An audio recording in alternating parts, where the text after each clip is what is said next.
And the golden speakers, everyone. We're really glad to see that you came out on this really cold and chilly night, and we really appreciate you coming. The more the merrier, the more the room gets livelier. Golden Speakers meets every Tuesday night at 7:45. Well, we like people to be, we're having a longer meeting tonight, so we wanted to start early. But it's on the, of course you know where it is, you're here. I'm modifying the spiel I normally say. But anyway, we meet every Tuesday night. We try to start promptly the regular meeting at 7:45 and end promptly at 9:15. Everybody likes to go home on time, don't they? Yay! Yes. Yep. We have one small favor to ask you. Could you please either shut off or put your cell phones on vibrate? It's a courtesy for people sitting around you and also for our speakers this evening. So we appreciate cell phones off, tablets off, or on vibrate. Now, please please, that's why I joined Toastmasters. Now please join me in warmly welcoming our club president, Rhonda Whitaker.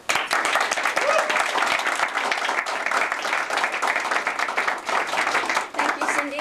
Cindy is our Sergeant at Arms. She's wonderful. I'm here to open and close the meeting. You may be wondering what Toastmasters is about. We have a mission. Our mission is to create a positive and mutually supportive learning environment in which members are empowered to develop communication and leadership skills, which in turn foster self-confidence and personal growth. Yay! Now I'd like to turn the meeting over to our Toastmaster of the evening, Jean Simonton Craig. Please help me welcome Jean.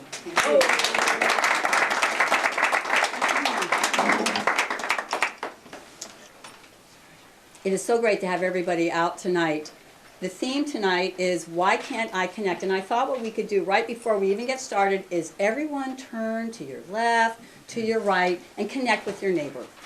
Right now. A little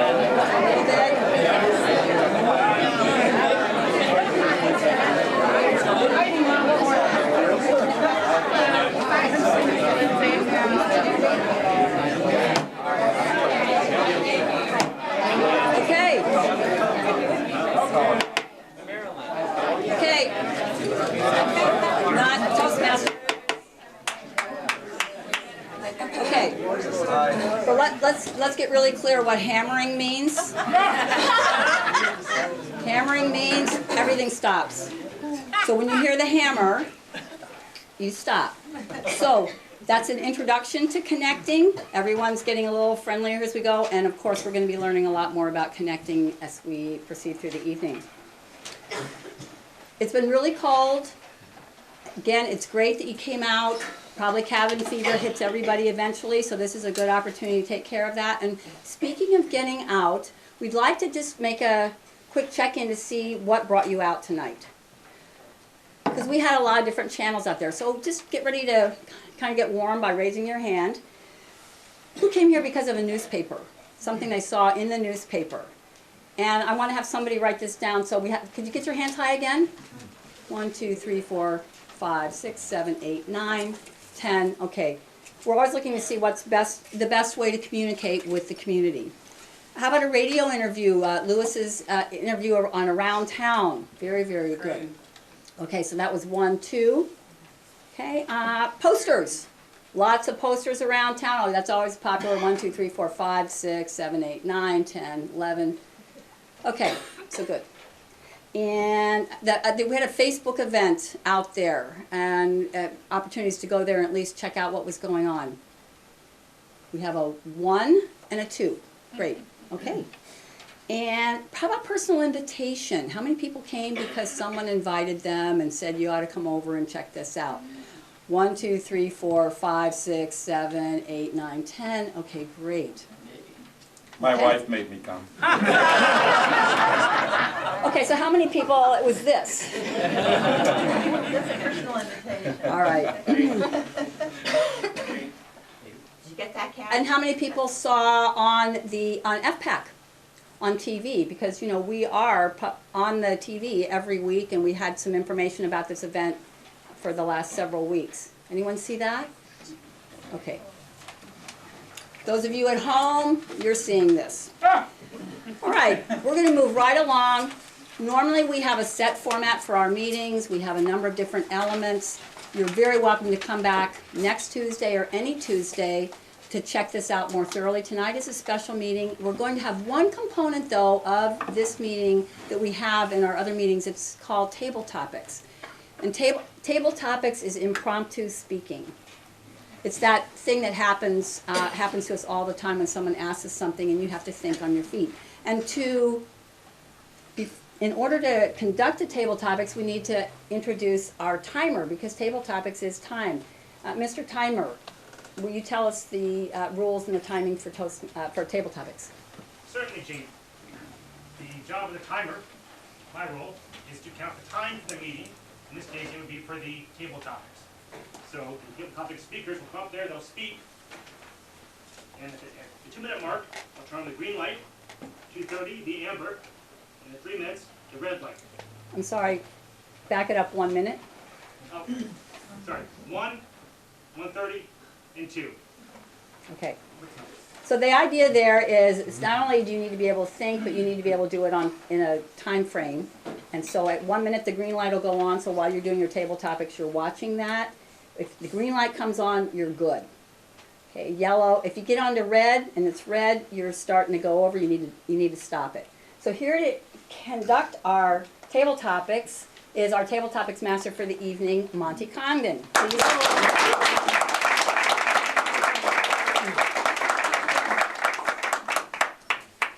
Like Jean said, my name is Monty, and I'm going to be your table topics master for this evening. Now, some of you have got to be wondering, especially guests that have never come to a Toastmasters meeting, is what is table topics? In a Toastmaster meeting, table topics serve as sort of a warm-up event. It's sort of like the stretches you do, the loosen up, relax a little bit before the main event. Table topics are 1 to 2 minute speeches that are given before the prepared speeches of the evening. Now, there is one big difference, besides being short and sweet, between a table topic speech and a prepared speech. Does anyone want to venture a guess? Not prepared. It's not prepared, right. It's impromptu. Bingo. Table topics are impromptu, meaning they are spur of the moment. Now, that's actually quite valuable, because spur of the moment speeches, they build upon and work a whole different communication skill set above and beyond what a prepared speech does. This is valuable because if you think about it, the vast majority of human communication is impromptu. Think about a topical conversation that you might have with friends or family at the dinner table. Ah. That's what table topics are. The table topics for this evening are meant to connect with our theme, which is connecting, or why can't we connect? Connections. And the topics that I will give to participants is going to come from one of 4 categories: relationships, business, nature or the environment, and animals or pets. So with those topics put out there, do I have any volunteers from our guests? Is anyone interested? Any brave souls? You, sir. What is your name? Nelson. Nelson, please come up.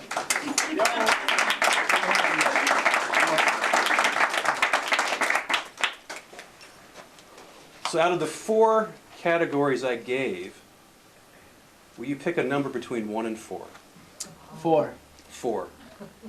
Pets, animals. Dog. So what you do now is that you have 30 seconds. That's the category that you have. Okay. You can take 30 seconds, think of what you would like to say, some insight, a story, and then build on that. And then you can talk for 1 minute. About a dog that Thanks, Nathan. Go ahead. 30 seconds, right? I have to think. I'll just make a story up, you know? So a dog that I met along the way to my journey to the top of the mountain. And it was kind of like out of nowhere, really, because I was trying to search for myself. And so I'm walking along and I tripped over a rock. And as I tripped, you know, I fell and I'm picking myself up, wiping my face, and a dog comes out of nowhere, starts licking me. And I'm thinking, what is going on? Where am I? Is there a house nearby? If, you know, there's a neighbor or someone's walking their dog and they got loose, maybe they need help. I checked the collar. There's no collar, you know, so nobody owns this dog. So I'm wondering, is this dog a stray or is it a wolf? Because I couldn't tell. I'm from New York, you know. So trying to put these pieces together and nothing is really coming up. And so basically, I just come to the conclusion that God sent me the dog. And maybe the dog is just helping me to get to the top of the mountain. So I started walking, continuing on my journey with the dog on my side. And just luckily that, you know, the dog was always there, embracing every step of the way. You know, allowed me to actually venture and climb some trees and, you know, look at a few forts that somebody built and I have no idea. So I just continued on. And, you know, along the way I found myself just really embracing this relationship. And the relationship was just bonding. You know, the dog was there and I was on a journey and I knew that I wanted to go alone because that's what I was facing. Am I really alone in life? You know, but I'm not. Because the dog was there, out of nowhere. It was spontaneous. But then I realized how deeply involved I was in this relationship. And how deeply involved I was in with the trees and the plants and the animals that all live around me. I just needed to listen and really pay attention. And take things not for granted. Because that dog was there, spontaneously, as I was, on this journey, searching for myself. And finding that I was surrounded by living beings, you know, of all kinds, with all types of communication as I continue on, hopefully until my time runs out. Nelson.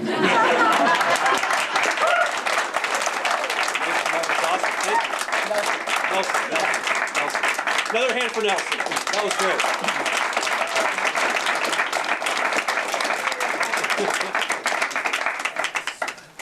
So we have time for two more.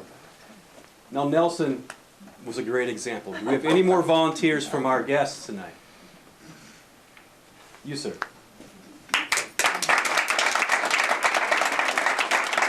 What is your name? Luis. Luis. Yes. I was here last Tuesday. Yes, you were. But you're still a guest. Yes. So between 1 and 4, or 1 and 3 now, actually. 3? 3. Nature. Or the environment. Is that all? Thanks, Luis. All right.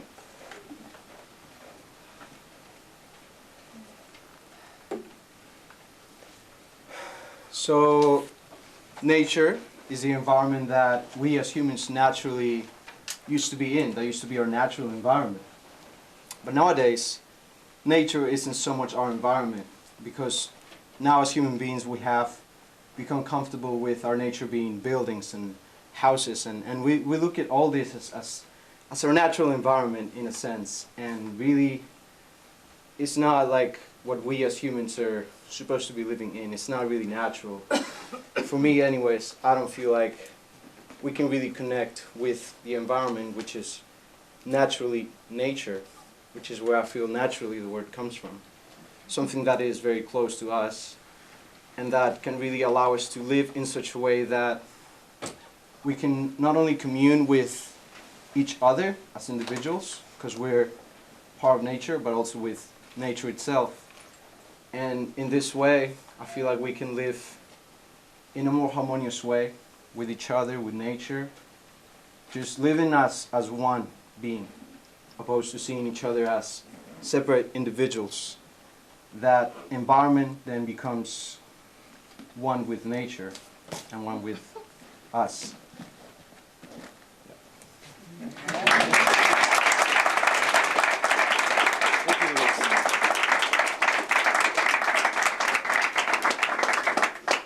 We have time for one more. Those were two great opening table topics. One more volunteer. No, not the young guy in the back. We want somebody who's never been up. The leather vest. You're both young. Yeah.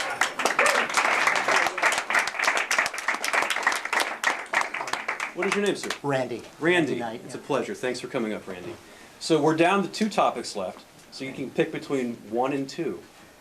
Okay, between 1 and 2. 1 and Do I 2. know what they are?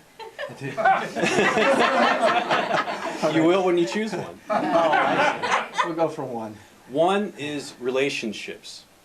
Connections, connecting with relationships. You have 30 seconds. Okay. Whenever you want to start, Randy.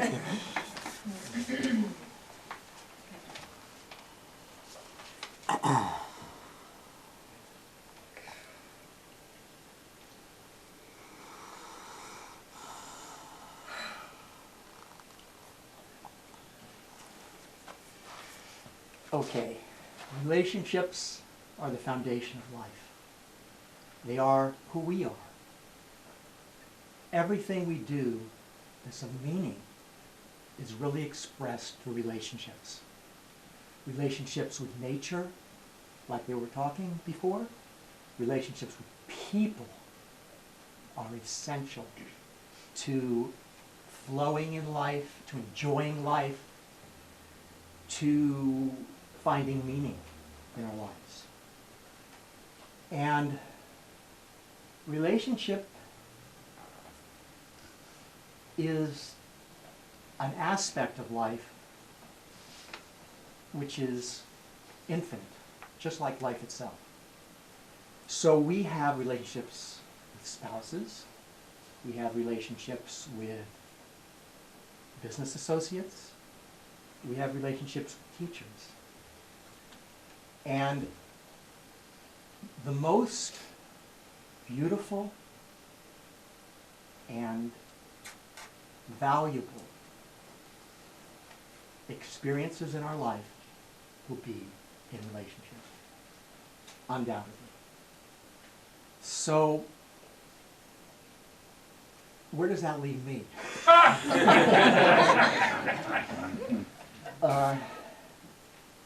It's a quandary. Relationships can be very difficult sometimes. They can be very flowing sometimes and beautiful. And it's to our advantage to open up in a relationship and give ourselves intimately in relationships. Because through relationships, we find peace, love, happiness, joy.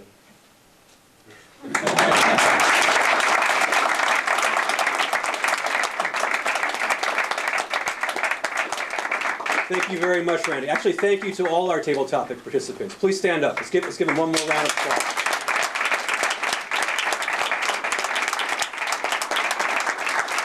Thank you. I thought those were very heartfelt.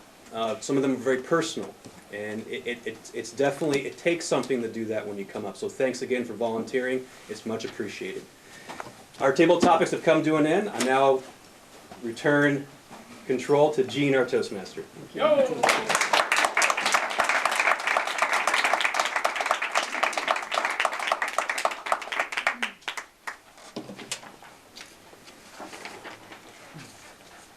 I am now going to be introducing our featured speaker for the evening. And are you ready? Ready? Okay. Who happens to be Louis Denbaum. Louis Denbaum has worn many hats: CPA, lawyer, meditation teacher, entrepreneur, trainer, chief financial officer, general counsel, chief executive officer, law school professor, and most recently, relationship coach and communications consultant. After 2 failed marriages, Louis considered himself an expert in creating disagreements, escalating them, and avoiding finding resolutions. He decided to hang up his boxing gloves and search for a better way. He has been a student of relationships and communication ever since. He's field tested. In addition to relationship coaching, Lewis is presently bringing communication skills, stress reduction techniques, and executive coaching to businesses, for those of you that are employers as well. Lewis is the co-author with his wife, Diane. Where's Diane? There she is. Of the book Madly in Love Forever, A Guide to True and Lasting Love. Lewis has been a resident of Fairfield since 1996. He and his wife Diane have a blended family of 5 young adult children. Please help me warmly welcome Lewis Denbaum, who will be talking to us tonight about why can't all connect.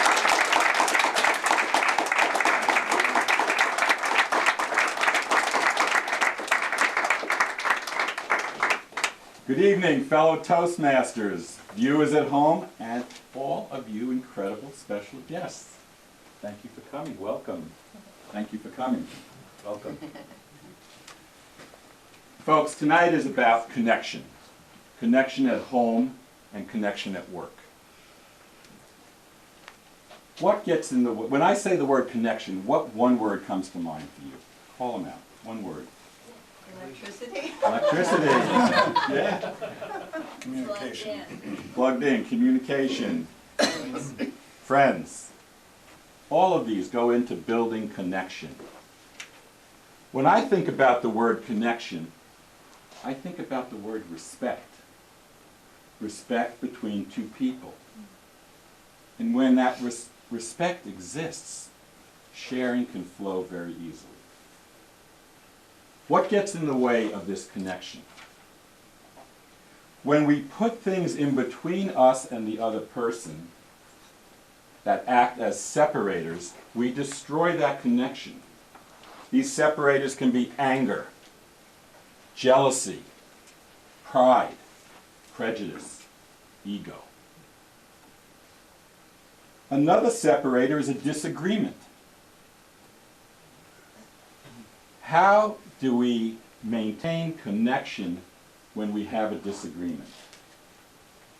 Cum dilatorum hominam et odio vitiorum. Anyone know who said that? I did, that's right, but who was I quoting? 5th century. This Latin phrase has loosely been translated over the years as love the sinner, hate the sin. And folks, that says it all. Good night, have a good evening.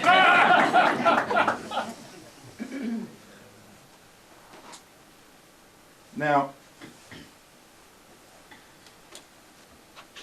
I have spent the last 10 years or so studying relationships, as Jean said, after 2 failed marriages. And I've come to the conclusion that we need to create win-win results, but remain connected. What I'm going to share with you tonight is a process that I use to resolve disagreements and stay connected. Now also, you don't have to have a disagreement to use what I'm going to share with you tonight. That will also create connection. Before we begin, I have some advice for just the men. So ladies, cover your ears. Particularly the men who are in relationship with a woman. I have summarized all of my years of studying relationships, and I put it on a plaque that hangs on the wall in my bedroom. And I really wanted to bring it in to share with you men tonight, but my wife has nailed it to the wall. So I've done the next best thing, and I've taken a photo of it. There are many theories about arguing with a woman. None of them work. Before I knew this, though, I really thought, for once, I had won an argument with my wife. And here's a picture of me celebrating my victory. Rick, can we turn the second switch from the left down? Okay. There I am, celebrating my victory. And here's a photograph of me later that night, sleeping on the couch. So men, my advice is, learn this process I'm going to teach you tonight. Well, get a really comfortable couch. This process works equally well in the bedroom or the boardroom. In fact, I'm going to use a scenario from the business world. Assume that I'm the sales manager of a small business. And one of my salespeople, we'll call her Mary, is upset with me. She thinks I'm not treating her fairly. And I'm upset because she's telling everybody this without coming to me. So here's how I would proceed. The first step, external preparation. Now, I'm not going to wait around for some magical event to occur where Mary and I start to talk. I'm going to be proactive. I'm going to call her up and arrange a conversation. And I'm going to arrange it for a time that's good for both of us. And I'm going to have it occur in a place that's safe and private. And I'm going to establish an exact amount of time, 30 minutes, 40 minutes. And here's the important part. I'm going to ask Mary to agree to 2 rules for this conversation. First, that we both stay for the full amount of time. Nobody bolts early. And second, that we both commit to not blaming, shaming, or attacking the other person. So here's what this could look like. Hi, Mary. Louis here. I know we've had some work relationship problems lately, and I'd like to have a conversation with you about it. Are you open to that? Great. I know you're more of a morning person than an afternoon person. Would 10 o'clock Friday be good for you? I'd like to have this conversation in our conference room so we'll have some privacy. And how about if we allocate 45 minutes for this discussion? Great. Oh, by the way, Mary, I'd like us to agree to 2 other rules for this conversation. The first is that we both stay the full 45 minutes. And second, let's commit to not blaming, shaming, or attacking the other person. Agreed? Great. See you there. So, now we've laid the foundation for this conversation. The second step is internal preparation. I've got to prepare myself mentally and emotionally. So, the day arrives, and I do 4 things. The first is I take 4 or 5 cleansing breaths. Follow along with me. I put my hand on my abdomen and breathe in deeply, and slowly exhale all the way out.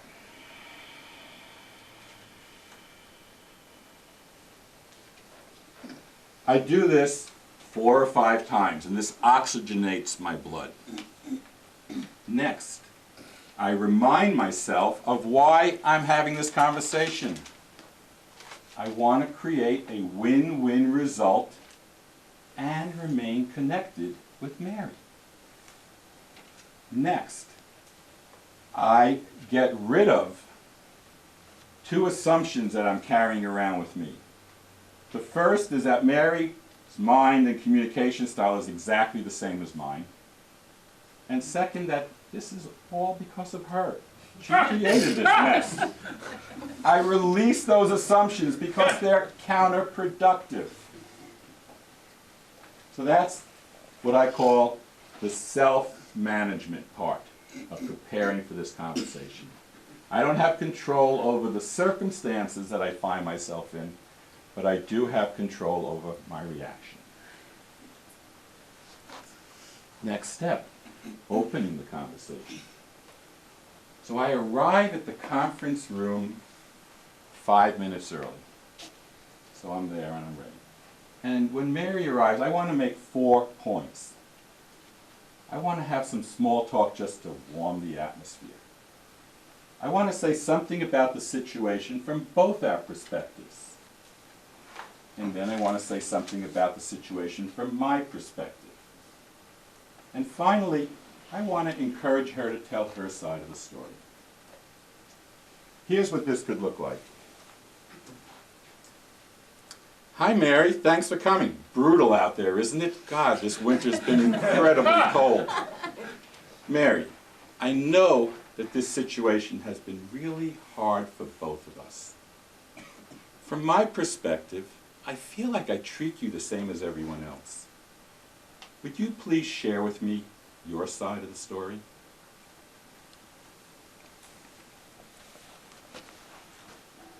Step 4, active listening, also known as reflective listening.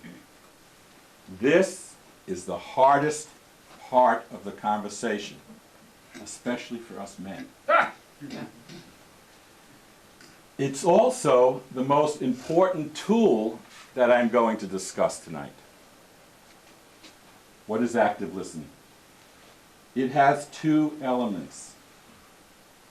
The first is focusing on what the other person is saying. I'm going to focus on what Mary is saying.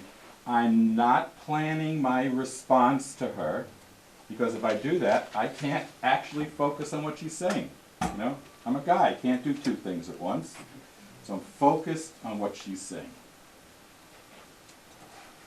I use eye contact with her.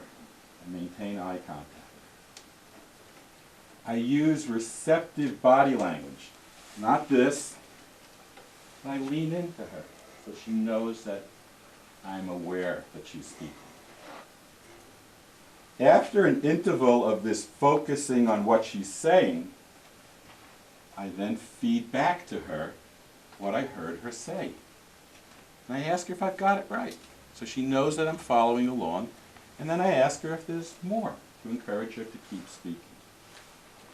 Now, I know that when you see this technique in a minute or so, you're going to think, that is so unnatural. And I agree. It is unnatural because we're not used to doing it. But I assure you that if you learn this technique, and if you use it, it will start to become natural. And most importantly, you will get compliments from the person you're speaking with about how deeply you listened to him or her. So I'd like a volunteer from the audience to help me model this. How about that gorgeous woman over there? Come on up.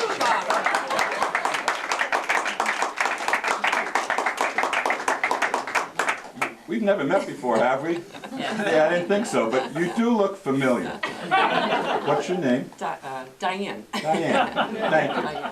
Thank you for volunteering. I had no idea I was going to do this. So Diane is going to tell Mary's side of the story using a card I've prepared for her, and I'm going to listen and feed back. Are you ready, Diane? I'm ready. Okay. I'm ready and aggravated. You don't appreciate me. I am the top salesperson in the company, and you never stop in to tell me I'm doing a great job. I get no recognition from you. Diane, so that I know that I'm following you, I'd like to tell you what I just heard. What I heard is that you're the top salesperson in the company, but you're upset because you're not getting recognition. Is that right? Mm-hmm. Yes, it is. Is there more, Mary? Yeah. The other day, you stopped in to congratulate Joe for a sale he had just closed. Last month, I made a bigger sale, and you said nothing. So what I hear you say, Diane, is that I congratulated Joe on a small sale and nothing about your bigger sale. Is that right? That's right. Is there more? Yes. I say, we always win. I love my job, and I really love this company, Louis. I like working for you. And I work really hard. Our customers like me, but I can't stay here if I feel like I'm being treated unfairly and am not being recognized for the work that I do. So Diane, what I heard was that you love your job, you love the company, our customers love you, but you can't stay here if you don't feel appreciated and recognized. Is that true? That's right, yes. Is there more? No, that's good for now. Diane, Thank you. thank you for sharing your side of the story with me. I really appreciate it. How about a hand for our volunteer?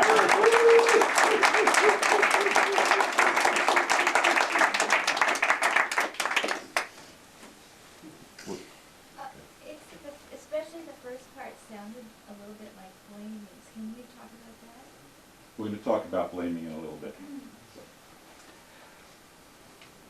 So, now that I understand Diane's side of the story, there's a next step. Now this step, asking questions, is not a sequential step. This is a tool that you can use if and when you need to. Now remember, the point of this discussion with Mary is to fully understand her side of the story. So asking questions is a way to get more information out. Now I start with open-ended questions. Who, what, where, when, and how. Anybody know what question word I didn't list? Why? Why? Why didn't I list why? You'll never end it. Why questions tend to be blaming and shaming. Why did you do that? Why didn't you follow the protocol and the procedures we have established? So I stay away from why questions, and I use the ones I've mentioned. That gives Mary a chance to bring out more of her story. Now, if I need very specific information from Mary, I ask a closed-ended question. So this is what that could look like. Mary, when you said it happened at the beginning of last week, do you remember? Did it happen on Monday or Tuesday? So you can see how I'm getting her to narrow down the information that I need. Now I don't use any of these questions to be accusatory, to blame or shame.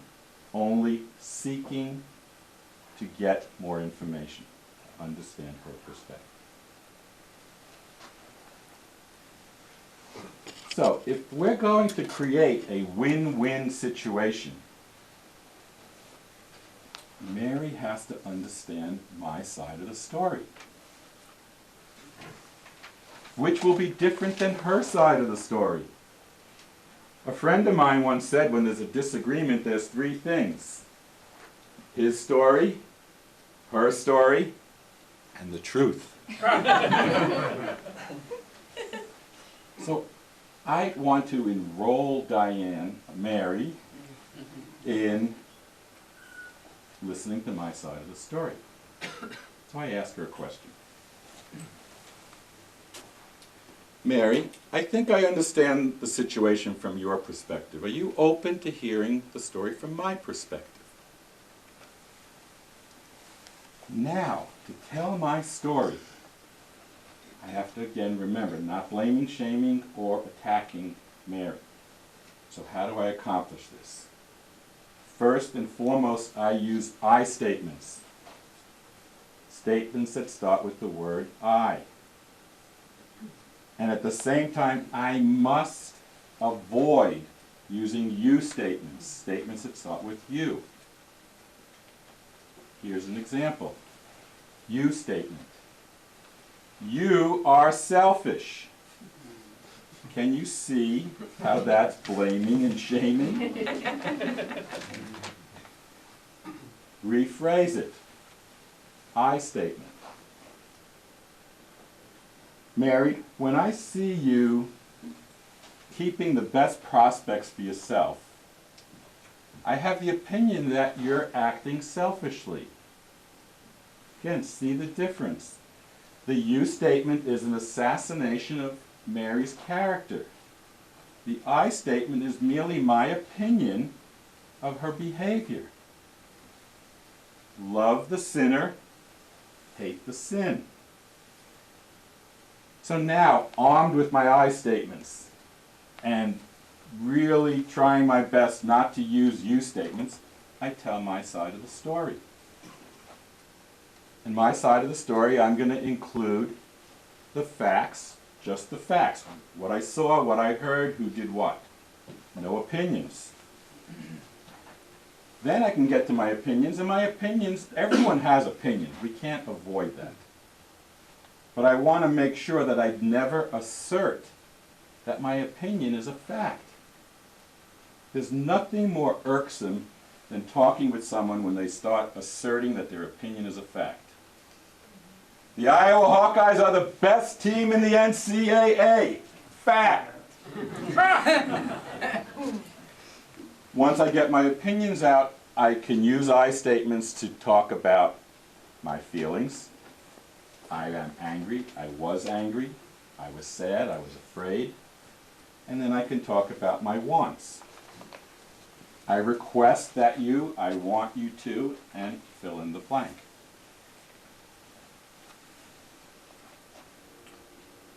Here's a very abbreviated version of what this could look like. Mary, last week, when I went in to congratulate Joe, you went and complained to Mo, Larry, and Curly. In my opinion, I felt that you were acting with bad judgment. I was angry. I want you, Mary, whenever you have something that bothers you, please come to me first and as soon as possible. So now, we get to the last step, the resolution. Remember, what do we want? We want to create a win-win result. We want to keep that connection. It is not a win if you get what you want and destroy a relationship or weaken a relationship. And it's certainly not a win-win if you do that. So what do? I like to use the word common ground rather than compromise. I don't like to compromise. I feel like I'm giving something up. Anybody else feel like they don't like to compromise? Use the word common ground. And I let Mary go first. Mary, now that we both understand the situation from each other's perspective, how can we find the common ground? If we have conducted this conversation with respect, not blaming, not attacking, not shaming, seeking to fully understand the other person's perspective, we are well on our way to finding that common ground. I would like to share with you something that great communicator of the 60s and 70s once said. Mick Jagger, lead singer of the world's greatest rock and roll band, the Rolling Stones, and that's a fact. Now, before Mick learned this process from me, this is what he sang. I can't get no satisfaction, and I try, and I try, and I try, No satisfaction. Mick definitely was not using the process. And then I was backstage. I said, Mick, you're not getting any satisfaction. I got to teach you something. Taught him the process. Very quick learner. And Mick changed his tune, pun intended. And this is what he sang. You can't always get what you want, but if you try sometimes, you just might find you get what you need. Mick, thank you. Yeah. Showing us that if we use this process, we can get what we need and get more of what we want, creating that win-win. Tonight, we've looked at a process for resolving disagreements and most essentially remaining connected. This process has internal, external preparation, opening questions, active listening, asking open-ended and closed-ended questions, telling my story using I statements, avoiding you statements, and finding common ground. Now, we've covered a lot of ground, and I really know that you will not remember all of these points. If you remember one thing from this talk tonight, it is that you want to maintain the connection while you're creating the win-win. You never want to destroy the connection. That is not a win.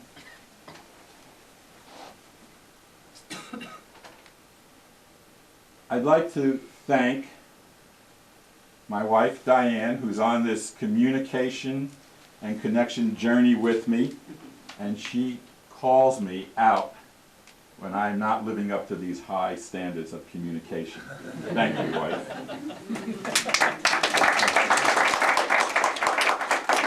I also want to thank the Golden Speakers Toastmasters for inviting me to speak here tonight. Thank you very much. I appreciate it.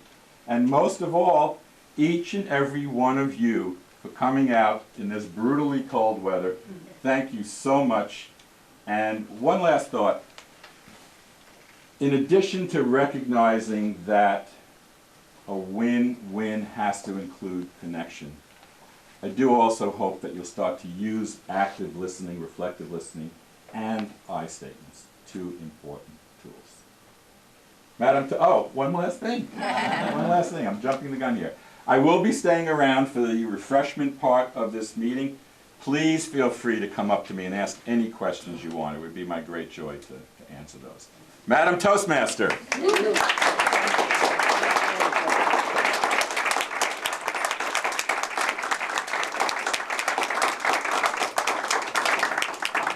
want to come on up and set up the panel?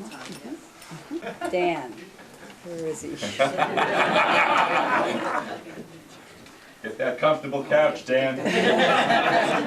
No, he was paying attention. We're going to be setting up a panel here, just real our club, for giving you a taste of what we do here. We're all about connecting, and we have a variety of Toastmasters here, and different lengths and colors and shapes and sizes and genders and ages and what else? Nationalities. I mean, it's the works. And so, to help pull out some information and give you some flavors, I'm going to introduce our panel master, whom you've already met, Diane Denbaum. Thank you.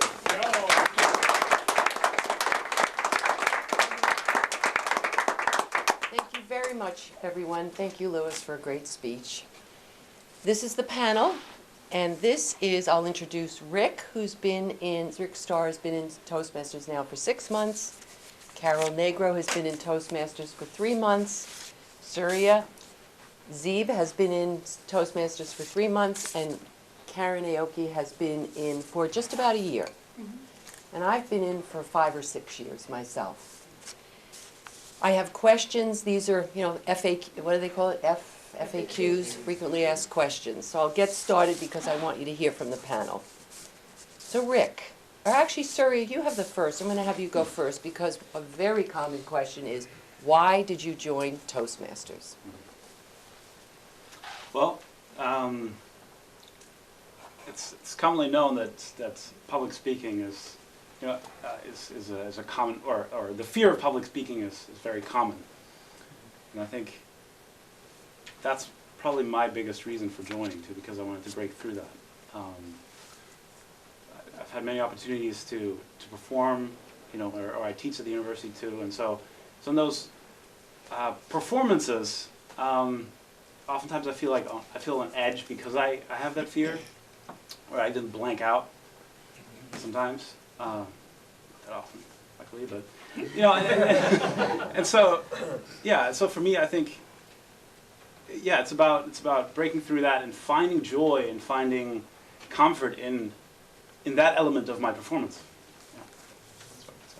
Thank you. Yeah. And then, has Toastmasters at all helped you in where you work with your job? Yes, absolutely. I think every teacher should be part of Toastmasters. Because it really, in addition to getting that comfortable with the process of speaking in front of a larger audience, you also learn techniques to communicate. And say, for example, if you want to explain a certain point, that you talk to one member of the audience and then talking to another member of the audience for another point to explain. There's a lot of tools and techniques that we learn that also support me in my work. So. Thank you. One more question. This is a big FAQ, especially if you come as a guest, which you're welcome to anytime. You come and you see, wow, they start on time, they end on time. There's a lot of rules. Sometimes say, wow, there's a lot of rules with Toastmasters, and I'd like you to speak about that. Thank you. Well, I'm German. Perfect question for him. I didn't plan that. So the stereotypical side of me loves that. No, but I feel, for me, rules, on the one hand, push me to learn what I signed up here to learn. Basically, to get the bang for the buck. But also, it creates a wonderful. The rules can really create a wonderful learning environment where it establishes respect and a rule like you can't interrupt a speaker that gives a prepared speech. Rules like that are in place to also create this positive and beneficial learning environment. So yeah, I think yeah. Beautiful, and that's part of the mission too. So that's perfect. Thank you, sir. Yes. Yeah. Next is I'll come back to Rick then. Rick, do you have fun in Toastmasters? Is there laughter, fun? Maybe even tie that into the process of being evaluated. I heard about Toastmasters quite a few years ago from a friend of mine who was a very successful business person, very active in the community, and all-around great guy. And he told me that of all the courses and techniques for personal and professional development he had taken, Toastmasters was the single most effective. He credited all his success to Toastmasters. So I was prepared for Toastmasters being able to teach people how to speak. What I wasn't prepared for was how much fun it is. I think Toastmasters, there was two things that surprised me. One is that Toastmasters is fun, and the other is that there are no instructors in Toastmasters. There are teachers in Toastmasters, but there are no instructors. And we learn in Toastmasters through several different ways. One, when you first join Toastmasters, if you want, you can have a mentor.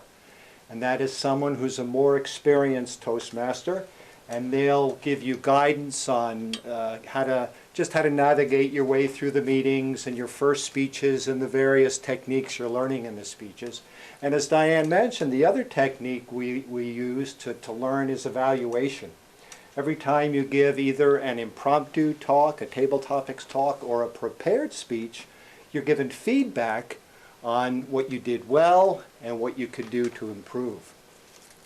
And I think the fact that Toastmasters is such a supportive and warm environment, it really helps with the learning process. Everybody here is pulling for you. Everybody has been through it, so everyone knows that when you first start, you're scared to death up here. But the more you speak and the more you're mentored and the more feedback you get, the easier it becomes. And I can attest to that your first speech is the more difficult, and with practice you get more and more comfortable giving speeches. Great. Thank you so much, Rick. Thank you. That's great. You tied in the laughter, the evaluating, and the mentor program. So when you come, you're not just left on your own. We look after you. All right, let's see. Carol, we'll go to you. Now, would you mind talking about, or please talk about, any issues around joining that you had to deal with that you think others might be thinking about as well? Well, for me, the main issue, I guess, was I wanted to find an activity for myself where I felt I could enrich my personal self and also be around other people that were participating and actively doing the same thing. And my issue was that I have a great deal of shyness, even though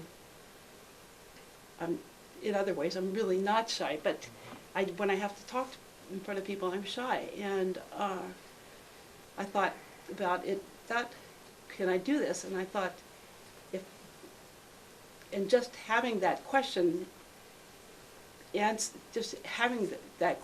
answered itself for me, because I said, yes, if you're having a question, can I do it?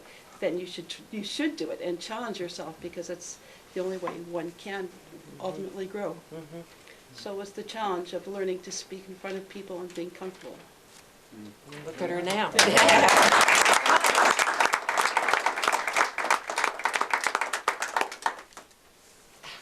Would you please tell us, I know a fairly new member, 3 months, what was it like to give your first speech?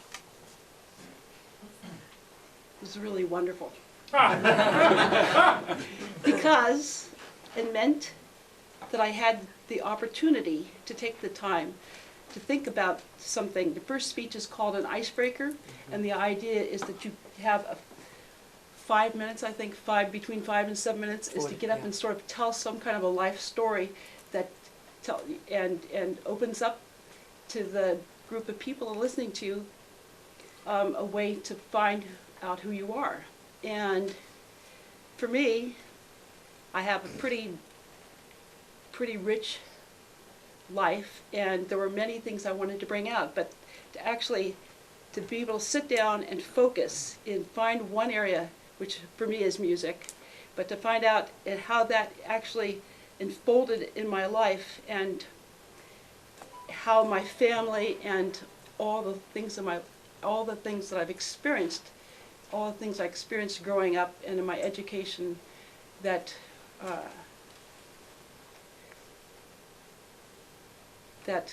sort of pulled together. Maybe getting a little lost, but what it did was it allowed me the opportunity to sit down and explore my life, and actually pull out the points that would be meaningful and put them together and have a chance to remember. Thank you. That's great. Yeah. All right, thank you. We'll move to Karen.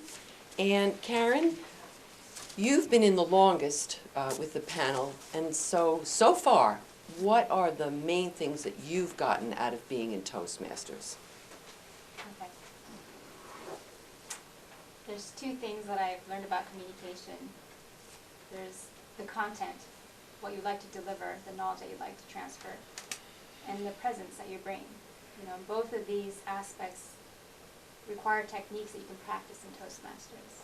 Presence includes getting to the stage. Presence includes making that initial contact with somebody, using your eyes. There's all those things that come into communication. And then there's the actual speech that you've prepared.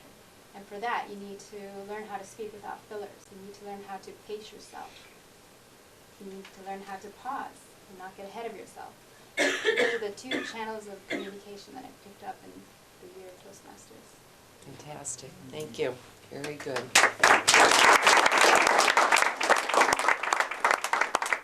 And with that said, how hard do you know, just maybe you can help explain to our guests how hard you have to push in Toastmasters. Do you have to push hard? You know, what's the pressure level? Things like that. Your pace is completely self-driven. So there's two manuals that you'll work with. One is the leadership manual and the other one is the communication. And each one has a set of 10 projects, things that you want to fulfill. But it's up to you to determine how fast you want to go through the books and what standard you'd like to reach with each project. So I like it because there's a lot of goals, and that's very good for keeping you going. But the pressure, there's no pressure from the outside. It's very supportive. So. Good. Thank you. And we talked a lot about business communication, connecting here, and I just wonder, has Toastmasters flowed over into your personal life? Do you notice a correlation between the two? Sure. I'm a PhD researcher at Marshall University of Management, and a lot of time is spent alone in your room. So when I get out in front of people, because every once in a while I'll teach residence courses, I'm a meditation teacher. For those opportunities, I really need to have been practicing somewhere else. You know, you can't just go from solitary routine out to public speaking. You need to have some steps and a place to practice. And believe me, you want to practice in some place like Toastmasters. You don't want to be practicing when you actually have to perform. So this is a place to work out all those kinks. And you're just looking out over a crowd of smiling people. It's very easy, it's delightful, and you still get that adrenaline rush. You still learn how to speak despite the adrenaline rush, and that's a very good thing to overcome. So you can change your response from nervous tension to actually this feeling of excitement, and that takes practice. Well said. Thank you. Thank you so much.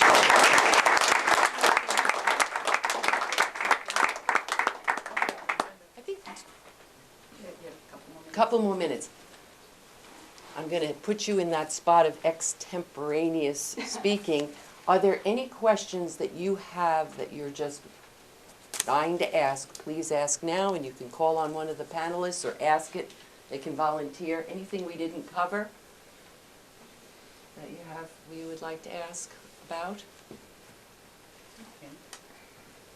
You've been in it 5 years?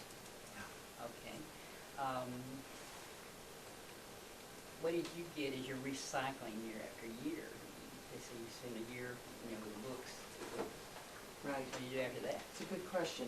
I think it's a good question. Good. Will you repeat the question? I'll do that. The question is, I've been in Toastmasters 5 or 6 years. Karen was talking about these manuals taking her a year. And then maybe under that is just, so what are you getting out of it by being in so long? Well, or what do you do the next 5 years? What do you do? Yeah, what do you do with the next 5 years? Yeah. Well, as Karen explained, there are 2 tracks in Toastmasters. I wish I had a visual because I love visuals, but I wasn't prepared for this question. But there is the communication track and the leadership track. So the first step in Toastmasters is to do the Competent Communicator Manual. Those are those first 10 speeches, whereas, I think it was Karen said, you're going to learn pause, gestures, using catchy language and phrases and things like that. So that's your first 10 assignments. After that, there are many, many advanced manuals. For example, I've worked through the Speaking to Inform, the Storytelling Manual, the Interpretive Reading Manual, and I'm almost finished with the Humorous Speaking Manual, and that has stretched me beyond belief. That's a scary one. It sat on my shelf for a year, but I've one more to do, and I'll be done with that one. So you work your way, and there's different awards that you receive. You can become a competent communicator, an advanced communicator, a silver communicator, and then you finally reach distinguished Toastmaster, and then there's leadership tracks, where you step into different leadership positions, not only here in Fairfield, but throughout the state.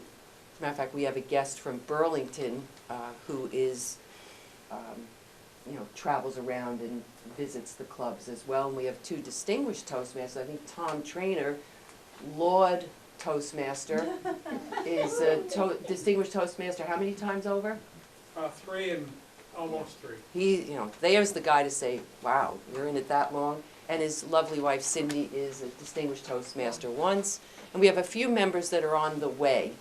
And I did a funny speech about tall people. Apparently, we that are tall are going to live a little longer than the average person. So I told the group, hey, I might just get my distinguished Toastmaster. And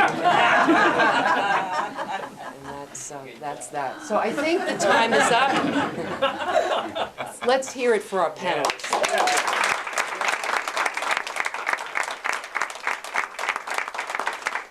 around for refreshments as well. They'll be here for refreshments as well, so you can speak to them about things.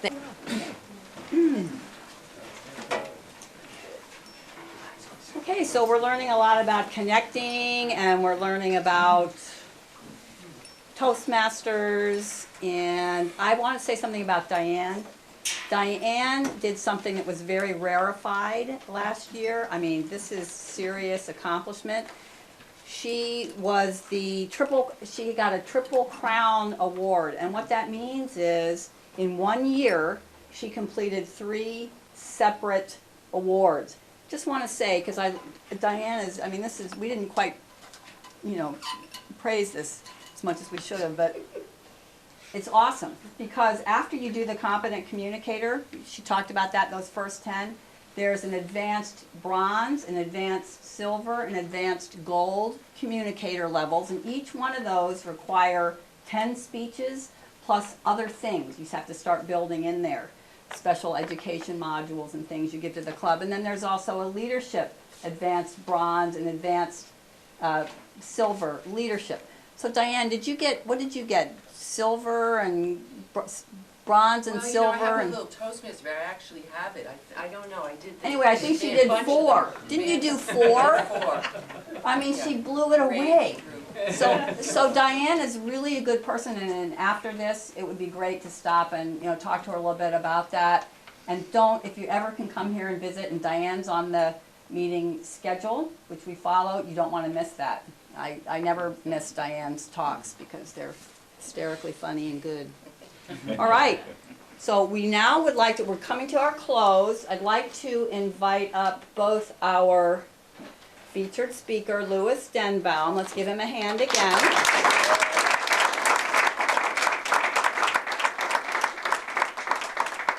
And also one of our most versatile, most engaging, totally alive Toastmasters. I know, yep. To Alex, and it's Alex Sakaya. Some of you may know him, and he's going to do a little bit of interviewing and a little bit of kind of just closing out the meeting for us with Louis. So Alex, let's warmly welcome.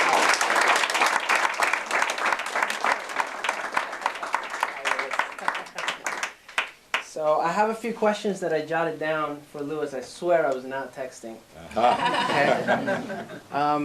And so I want to ask you these. The first one is, how did you and Diane acquire and develop these skills and techniques? Okay. Diane and I have attended a lot of workshops for couples and individually, and when we met and started dating, we realized that we had this in common. And it was fascinating for me to find another person who I could actually start engaging in these techniques with. And we just practiced. We read things together, and then we practiced. The one thing I love about my wife is that when we go to a workshop and we come back, she goes, okay, let's practice. Before that, I'd go and say, yeah, that was kind of interesting, almost like watching a long television show. Now I can go on to the next television show. So we actually practice these things, and we go to workshops, we read books, we listen to MP3s, we just gobble it up. That's great. And what was your motivation for getting into this field? I mean, you had your life experience. You could have said, I've learned all these things, and my relationships are enriched because of it. What made you want to speak to people about it and get into the aspect of teaching and training? It is based upon my life experience. As Jean said, I've gone through 2 divorces, and I can say that it doesn't get any easier. Second one wasn't any better than the first. So sometimes I think in life we're motivated out of pain. And I did not want to have other people have that same pain that I did. And so when Diane and I were in relationship together and seeing how great it can be when you have tools, it was just natural to want to share that. And so we wrote our book, Madly in Love Forever, together. It was a great experience. It was easy to write. We took chapters and then we edited each other's chapters. And so it's out of that desire to help other people avoid divorce, avoid families breaking up, and the key factor is communication. If you can communicate well with another person, you can get through just about anything. Okay, I have another question that came up while I was listening to you. You have a background as a lawyer, and there's a certain kind of communication style that you develop in that field. Did you ever find yourself in your relationship saying things like, I object, or order in the living room, I rest my case? With Diane, I'm always saying, I have the right to not sleep on the couch tonight. I paid for half of that bed in there. I'm standing up for my rights. Law school was an incredible learning experience. It was fascinating to me, just studying the law. Being a lawyer was not as fascinating.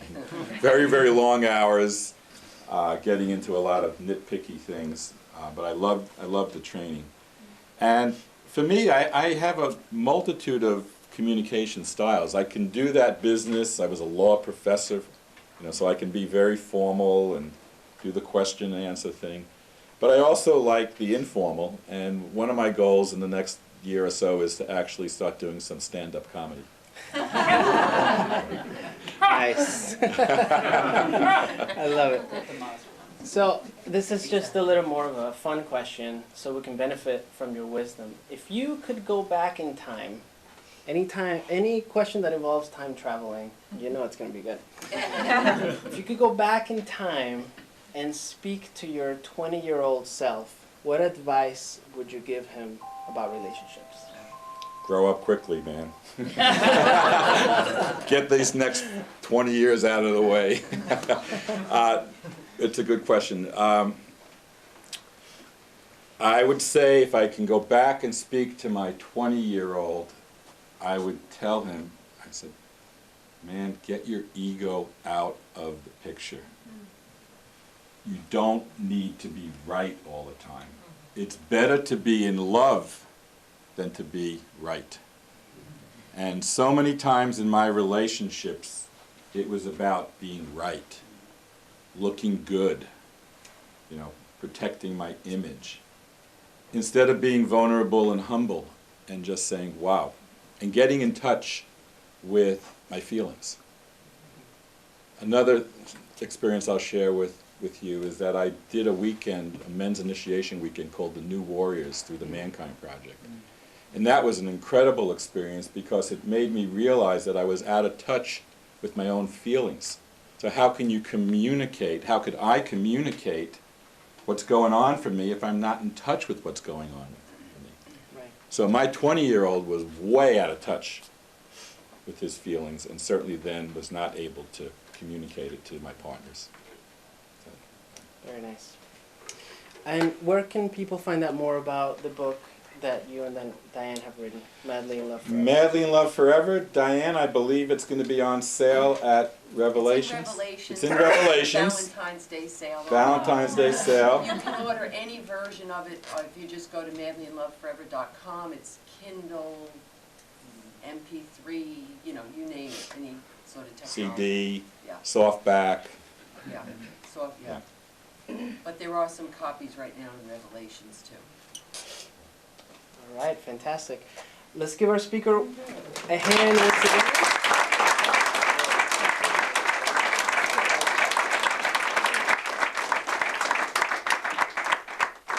So I just want to take a couple of minutes and tell you a little bit more about the club. You heard a lot here from our panelists who did a great job covering a lot of the different features that you get from Toastmasters Club.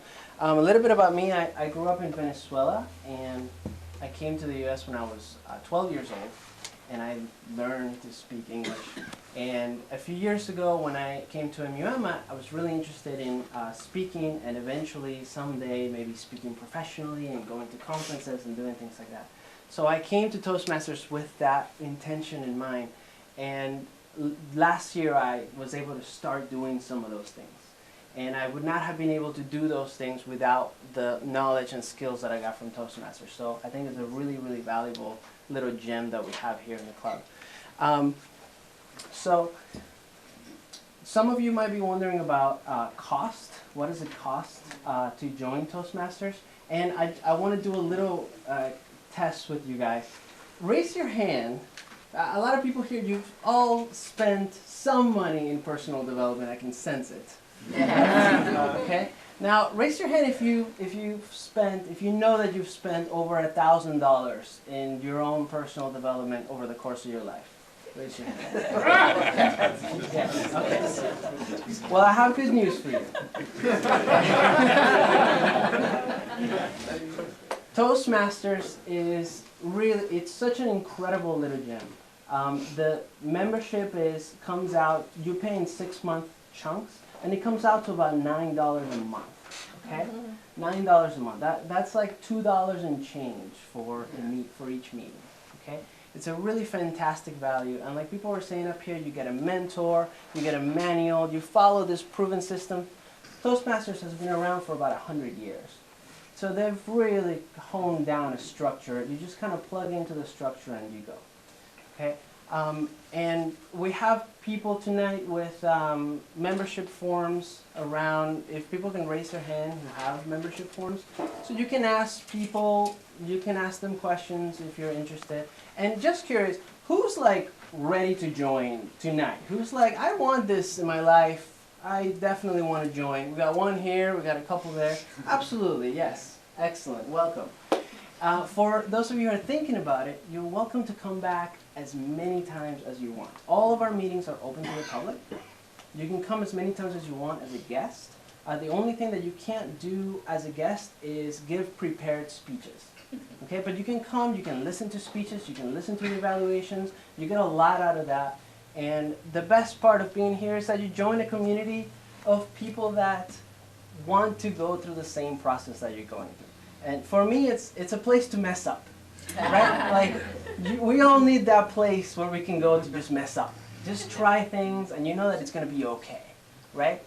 So that's what it really does for me, and I hope that you'll join. And if you have any questions, please feel free to grab me and talk to me. So appreciate it. I think I'll turn the meeting back now to our Toastmaster or our president.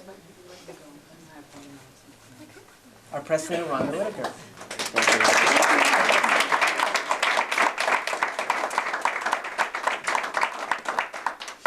Hello, Toastmasters, honored guests, and viewers at home. Thank you for joining us for our January event. We do have events a couple times a year. You're always welcome to stop in. We are going to adjourn the meeting soon so that we can have snacks and socialize a little bit before we leave at 9. Jean is going to do an announcement before. Last time in our fall meeting, we had a request to have, right after the meeting is adjourned, if you wanted to come together as a group and ask some questions, and we can do that. We just don't like to keep everybody here, but if you want to have some questions answered, feel free to come up. Phil at the chair here will we'll do that. No food in this area, by the way, no drink, nothing. This is the church rule, so once you move out, if you're eating, it stays out there. And could the people who have applications and are available to answer questions with you, could you please stand and stay standing so that, okay, good. So, take a look for these people, they can help you and, either answer questions, and we'll also be filling out applications outside there as well. Good, thank you, Rhonda. That's it. Thank you, Jean. We are going to adjourn the meeting now until 7:20, excuse me, next Tuesday, same place. We'd like to have you come at 7:30 so we can start at 7:40. Thank you very much. Good night.